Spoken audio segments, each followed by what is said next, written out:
خدنا يا أساتذة الحصة اللي فاتت مربع أرسطو، وإزاي نرسم على مربع أرسطو ونطلع القضايا اللي موجودة في مربع أرسطو.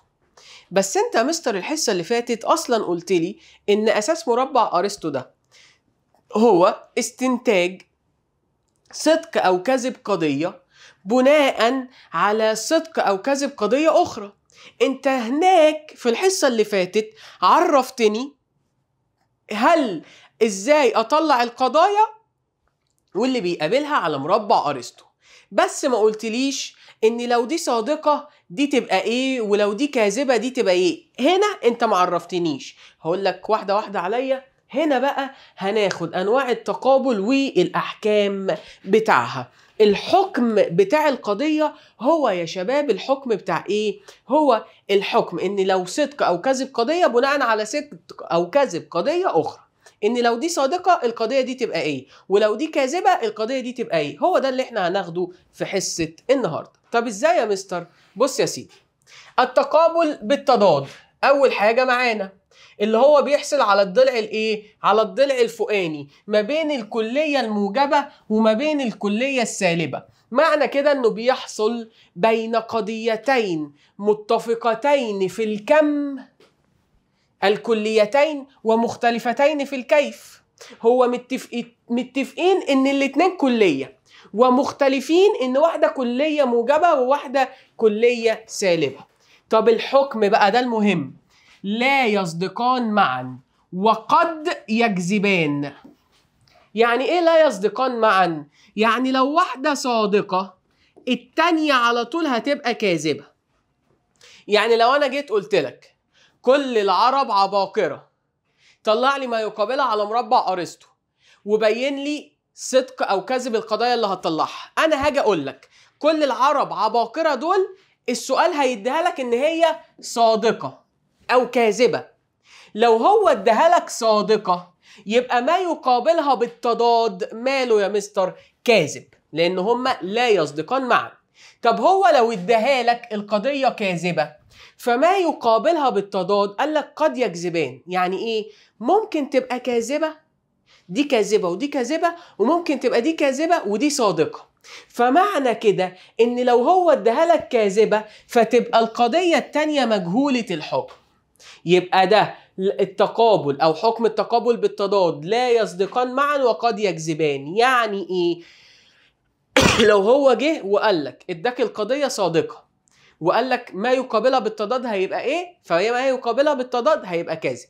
لو اداك القضية كاذبة ما يقابلها بالتضاد هيبقى إيه؟ هيبقى مجهول الحكم. ليه يا مستر؟ لأن أنا هنا قلت لك قد يكذبان، يعني ممكن يكذبوا مع بعض، ممكن دي كاذبة ودي كاذبة، وممكن تبقى دي كاذبة ودي صادقة، فأنا معرفش. فهنا هتبقى مجهولة الحكم. عرفنا يعني إيه مجهولة الحكم؟ مثال، إذا كانت هو بيجي لك كده كل العلماء عباقرة، فيجي في السؤال يقول لك طلع لي ما يقابلها على مربع أرسطو، دي كلية موجبة صادقة، فهو بيقول لك تكون كل العلماء ليسوا عباقرة هتبقى كاذبة.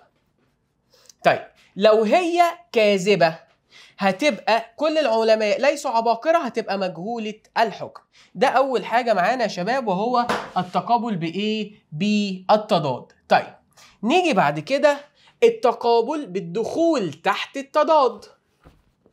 التقابل ما بين الدخول تحت التضاد اللي بيحصل ما بين قضيتين مالهم يا مستر؟ متفقتين في الكم، الاتنين برضو جزئيات ولكن برضو في نفس الوقت مختلفتين فين؟ في الكيف، اللي هو ما بين الجزئية الموجبة والجزئية السالبة.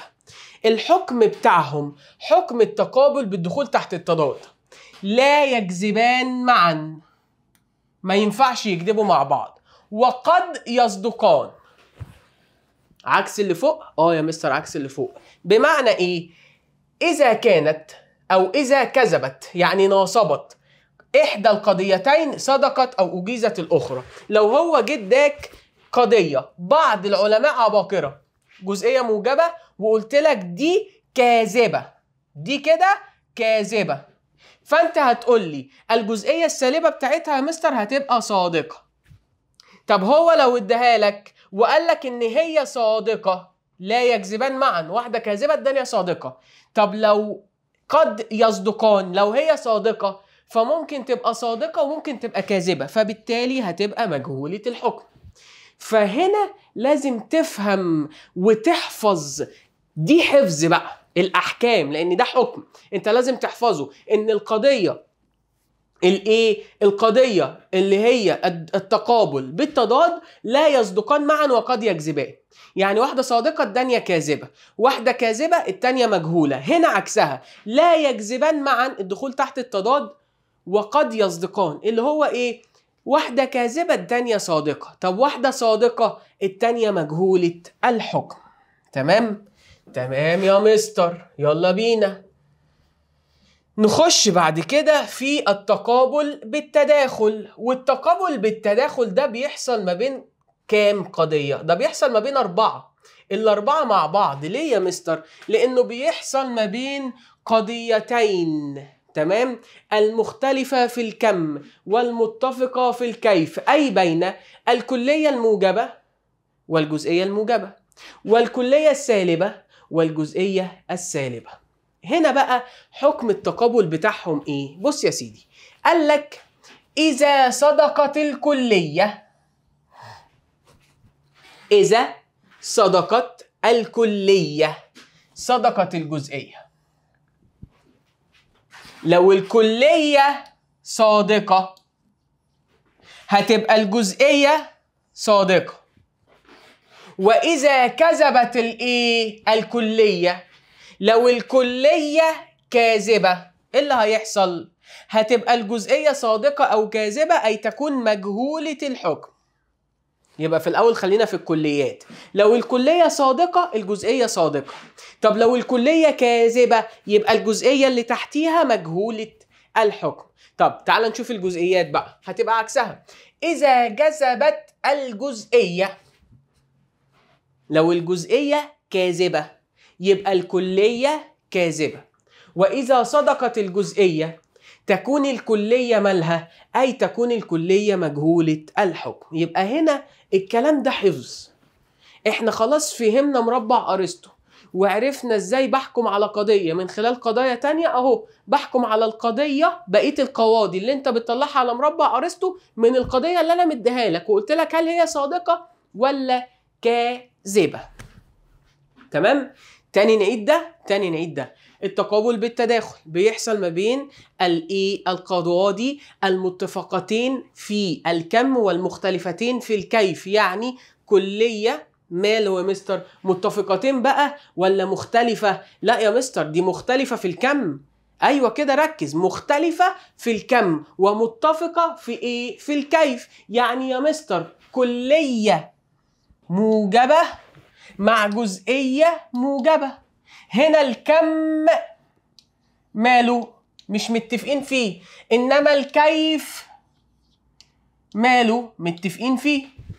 نفس الكلام، كلية سالبة وجزئية سالبة. قال لك إذا صدقت الكلية صدقت الجزئية، وإذا كذبت الكلية كانت الجزئية مجهولة الحكم. هنا العكس، إذا كذبت الجزئية كذبت الكلية. ما أنا اللي بديك أول قضية وبقول لك دي صادقة ولا كاذبة. وإذا صدقت الجزئية لو صادقة تبقى الكلية مجهولة الحكم. طيب نيجي لرابع حاجة معانا، وهو التقابل بإيه يا شباب؟ بالتناقض. والتقابل بالتناقض أسهل منه. أنت رايح فين؟ تعال. التقابل بالتناقض أسهل منه مفيش. ليه يا مستر أسهل منه مفيش؟ لأنه هو عكس بعض. التناقض عكس. التناقض هو إيه يا مستر؟ هو والله إن دي كلية موجبة اللي عكسها جزئية سالبة. طب دي جزئية موجبة اللي عكسها كلية سالبة.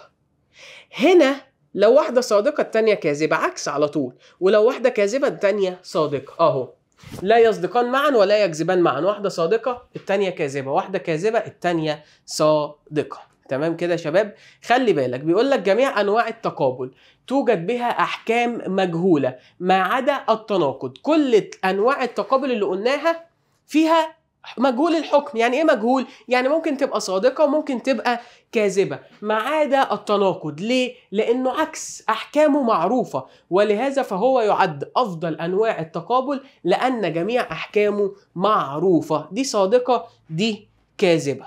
وهنا تدريبات على مربع التقابل اللي هو مربع أرسطو.